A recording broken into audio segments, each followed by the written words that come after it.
I'm going to do a quick review of static methods in Java. Now, so far we've just been using static methods, so this shouldn't be a big deal.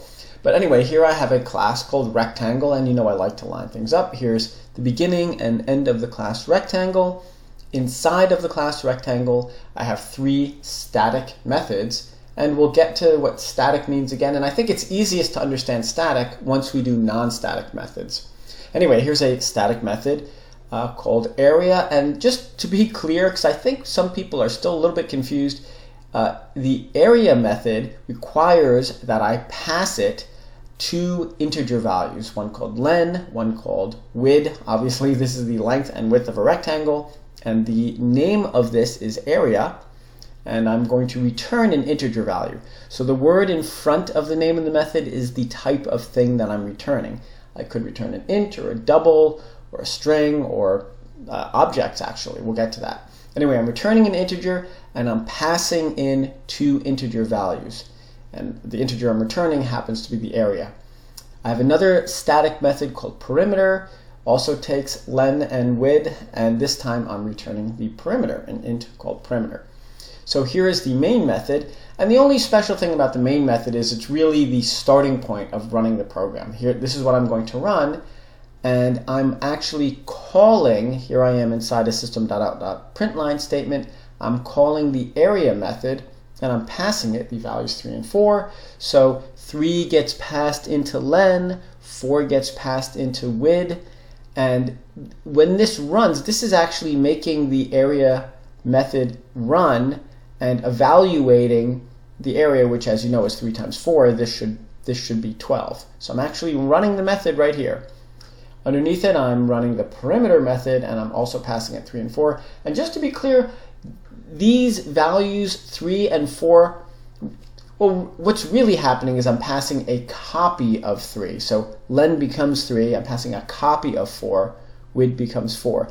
If these were variables, like if I had a variable, let's say, called width and, oh, I'm sorry, len and width, let's say here I made myself an int variable called len, and I made it equal to 3, and an int variable, and I called it width, and I made it equal to 4. This len and width have absolutely nothing to do with this len and width up here. These only exist, len and width only exist inside of this method.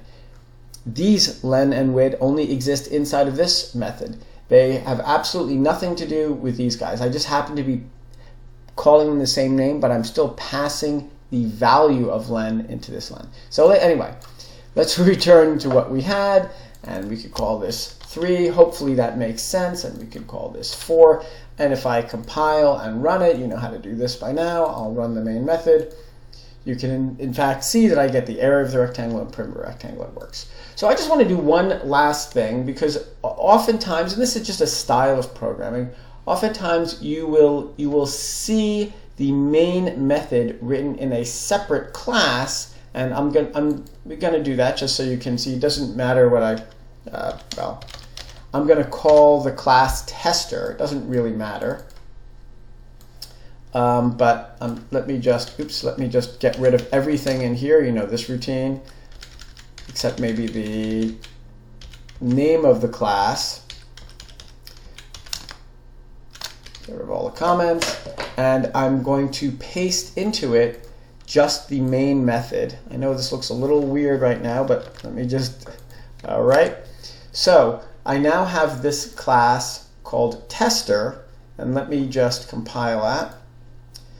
Okay, when I compile it, see, I'm going to use this class to run my area and perimeter method in a separate class.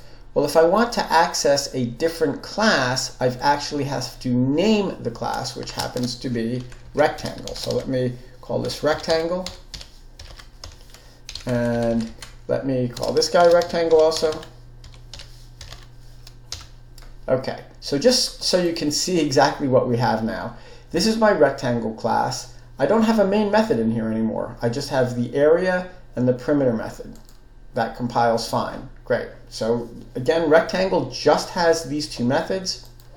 In an external class now, this is the first time you've seen this, but it shouldn't be a big deal. In this external class, which I call tester, and that's typically what an external class, I'm calling it tester because in fact I'm going to be testing the methods in this other class. I guess I could have called it rectangle tester. It's often called that. So here I'm going to run the methods in this other class, and the only thing that I needed to change was I had to name the class because it couldn't find area and perimeter in this same class. So I'm actually saying rectangle.area, rectangle.perimeter. And now it looks for this other class called rectangle. And let me just compile this and run it just to prove to you it works.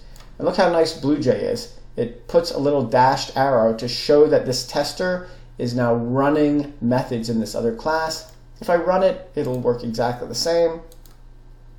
In fact, it does. It works exactly the same.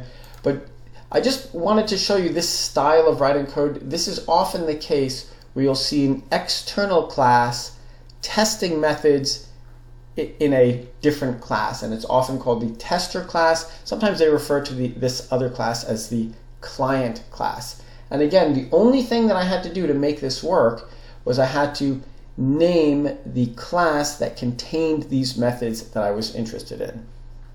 So hopefully that makes sense to you, and stay tuned for the next video.